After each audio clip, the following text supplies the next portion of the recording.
ఓం మహాగణాధిపతయే నమః. ఓం గురుభ్యో నమః. ఓం శ్రీమాత్రే నమః. పరమేశ్వర స్వరూపమైనటువంటి జ్యోతిష, వాస్తు మరియు ఇతర అనేకమైనటువంటి శాస్త్రములను మనకు అందించినటువంటి మహర్షులకి నమస్కారం. హయగ్రీవ హయగ్రీవ హయగ్రీవేతి యో వదేత్ తస్య నిస్సరతే వాణి జహ్నుకన్యా ప్రవాహవత్. అరుణాం కరుణాతరంగితాక్షీం ధృతపాశాంకుశపుష్పబాణచాపాం అనిమాదిభిరావృతాం మయూకైః అహమిత్యేవ విభావయే భవానీం. శ్రీమాత్రే నమః. ప్రేక్షకులకి ఆ లలితాంబిక అమ్మవారి యొక్క అనుగ్రహం పరిపూర్ణంగా కలగాలని మనస్ఫూర్తిగా కోరుకుంటూ మనం ఈరోజు చెప్పుకోబోయేటువంటి టాపిక్ సెప్టెంబర్ మాసంలో రాశి ఫలితాలు ఏ విధంగా ఉన్నాయి. ముఖ్యంగా లగ్నం నుంచి చూసుకోండి, చంద్రుడున్న రాశి కంటే కూడా అది ఇంకా ఎక్కువగా పనిచేస్తూ ఉంటుంది. అయితే ఇక్కడ గ్రహస్థితి ఏ విధంగా ఉంది అని చెప్పి చూసుకున్నట్లయితే మేజర్ ప్లానెట్స్ అయినటువంటి శని కుంభంలో వక్రించున్నాడు, వృషభంలో గురువు, రాహు ఏమో మీనంలోని, కన్యలో కేతు ఉంటాడు. ఇవి మాత్రం ఎక్కడా కూడా మనకి అంత తొందరగా మారవు. మిగతా గ్రహాలు కనుక చూసుకున్నట్లయితే కుజుడు మిథున రాశిలోని, అదేవిధంగా చంద్రుడు కర్కాటకంలో ప్రారంభమై మరలా మిథునం వరకు తన యొక్క సంచారం జరుగుతుంది. అందులో చంద్రుడితో పాటు బుధుడు కూడా కర్కాటకంలో ఉన్నాడు. కాకపోతే బుధుడు 5వ తేదీకి సింహంలోకి మారి మరలా 23వ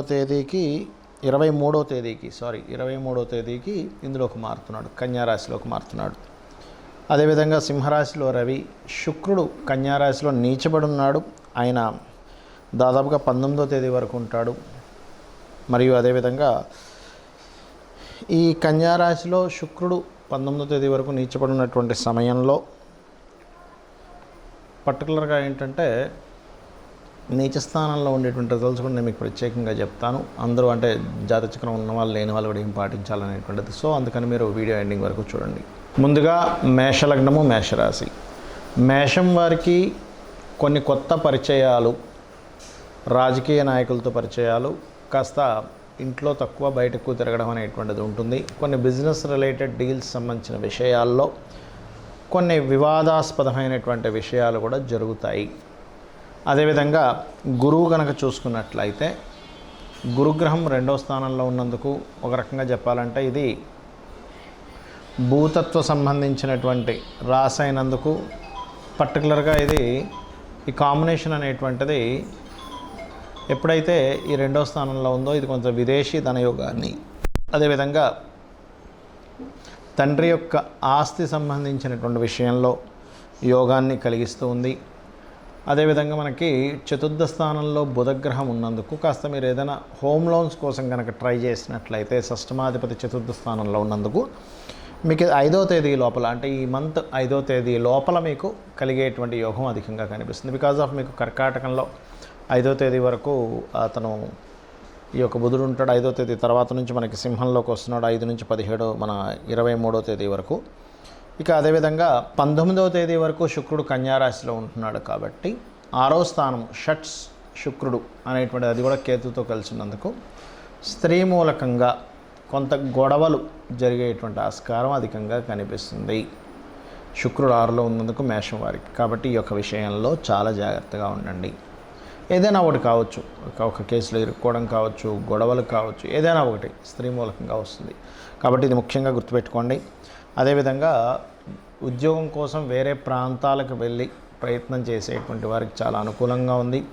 విదేశీ సంబంధించినటువంటి విషయాలు, ప్రయాణాలు చేయడం, సరదాగా తిరిగి రావడం కావచ్చు, ఉద్యోగం కోసం కావచ్చు, ఇట్లాంటివి. అదేవిధంగా ఏదైనా ఇన్వెస్ట్మెంట్ రిలేటెడ్ సంబంధించిన విషయంలో కూడా పర్టికులర్గా మీరు కనుక ఏదైనా ఒక ఆన్లైన్లో చేసేటువంటి ఏవైతే మనకి ఇన్వెస్ట్మెంట్స్ అంటే మీరు షేర్ మార్కెట్టో లేకపోతే ఇంకోటి అనుకోకండి.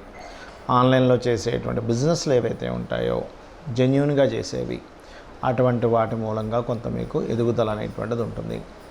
ఓవరాల్గా మీరు ఏంటంటే ఈ 2వ అధిపతి శుక్రుడు 19వ తేదీ వరకు కన్యారాశిలో నీచబడి ఉంటున్నాడు. కాబట్టి ధనాధిపతి.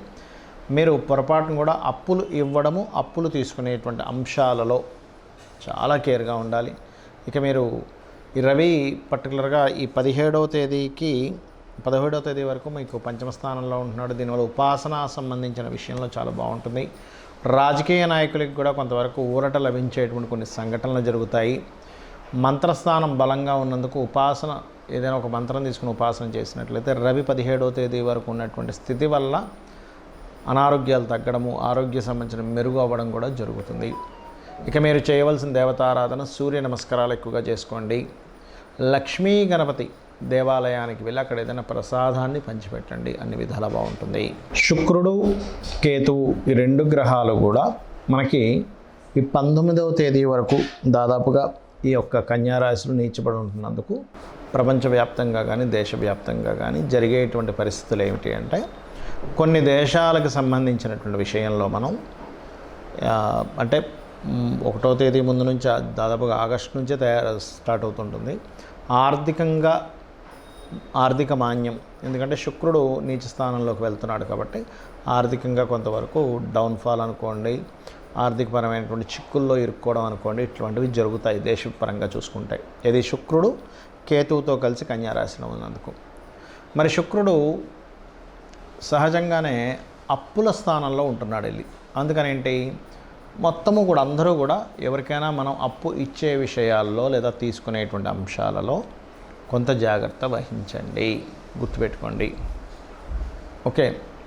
అదేవిధంగా స్త్రీలు ముఖ్యంగా బయటికి వెళ్ళేటప్పుడు మీరు గణపతిని తలుచుకోండి. ఒంటరిగా వెళ్ళవలసిన పరిస్థితులు కొన్ని వస్తుంటాయి. కొన్ని నిర్మానుష్యమైన ప్రదేశాల్లో తిరిగేటప్పుడు కానీ, బికాజ్ ఆఫ్ శుక్రుడు అనేటువంటిది ఏదైతే ఉందో స్త్రీ కారక గ్రహంగా, స్త్రీలని సూచించేటువంటి గ్రహంగా చెప్తూ ఉంటారు. కాబట్టి ఈ యొక్క అంశాలు చాలా జాగ్రత్తగా పాటించండి. అంటే ఒంటరిగా పంపించకండి అంత. అంటే కొన్ని ప్రదేశాలకు ఒంటరిగా పంపిస్తే ప్రమాదము అని అనుకునేటువంటి విషయాల్లో చాలా కేర్గా ఉండాలి అన్ని రాసుల వారు కూడా. బికాజ్ ఆఫ్ యూనివర్సల్గా కొన్ని ఇవి పనిచేస్తూ ఉంటాయి, అదొకటి. అదేవిధంగా అందరికీ కూడా ఈ మాసంలో 17వ తేదీ వరకు రవి ఓన్ హౌస్లో ఉంటున్నాడు కాబట్టి ఆరోగ్యానికి సంబంధించినవి ఎవరైతే పాటిస్తుంటారో, అందులో ముఖ్యంగా ఈ ఆగస్ట్ 16వ తేదీ నుంచి సెప్టెంబర్ 17వ తేదీ వరకు ఉన్నటువంటి కాంబినేషన్ ఏదైతే ఉందో, టైం అంతా కూడా మీరు ఆరోగ్యం గురించి పాటించేటువంటివి ఏవైతే నిర్ణయాలు తీసుకుంటారో అవి ఖచ్చితంగా మీకు ఇంప్లిమెంట్ అవ్వడం వల్ల మీ ఆరోగ్యం కుదురుపడుతుంది. అంటే అనారోగ్య సమస్యల నుంచి బయటపడము. యూనివర్సల్గా ఏదైనా ఒక ప్లానెట్ పలానా ప్లేస్లో ఉన్నప్పుడు యూనివర్సల్గా అందరికీ పనిచేస్తుంది కాంబినేషన్ అనేది, ఒక రాశి వారికి ఒక లగ్నం వారికి అని కాకుండా. ఈ శుక్రుడికి, నీచబడ్డ శుక్రుడికి గురువు యొక్క బలం కొంతుంది. దీనివల్ల ఏమిటంటే ఉపాసనలు చేసేవారికి మరియు ఏదైనా దీక్షలు తీసుకునేటువంటి వారికి కూడా కొంతవరకు ఇది సపోర్టివ్గా ఉంటుందని చెప్పుకోవచ్చు. మరి ఎంతసేపు మనం ఈ గోచార ఫలితాలైనా మన జన్మజాతక ఫలితాలు కూడా ఉంటాయి అంటే ఖచ్చితంగా మన జన్మజాతక ఫలితాలే చూసుకోవాలి. ఎందుకంటే మీరు ఏదైతే పూర్వజన్మలో చేసిన కర్మ ఏదైతే ఉందో, అది బ్యాడ్ కర్మ కావచ్చు, గుడ్ కర్మ కావచ్చు, తెలిసో తెలియకో చేసింది కావచ్చు, అది పర్టికులర్గా 12 భాగాలుగా విడిపోతుంది. మీ యొక్క లైఫ్లో మీ యొక్క స్థితిగతులు ఏమిటి అనేది మీ లగ్నం బట్టి తెలుస్తుంది. కష్టపడి బ్రతుకుతాడా లైఫ్ అంతా కూడా, లేనట్లయితే ఒక ఏజ్ వరకే ఎలా ఉంటుందా, దాని తర్వాత బాగుంటుందా, అది అన్ని విషయాల్లోని, నాట్ ఓన్లీ మీ పర్సనల్ విషయం అనే కాకుండా మీకు ధనం సంపాదించే విషయం కానివ్వండి, మీ కుటుంబ సభ్యుల విషయంలో కానివ్వండి, మీ యొక్క సిబ్లింగ్స్తో ఉండేటువంటి అంశాలు కానివ్వండి, మరియు అదేవిధంగా మీ యొక్క ఆస్తికి సంబంధించిన విషయాలు కానివ్వండి, అంటే ప్రాపర్టీ ఎప్పుడు కొనాలి. జ్యోతిష్శాస్త్రం ఎప్పుడు కూడా ఏం చెప్తుందంటే మీకు రూట్ చూపిస్తుంది.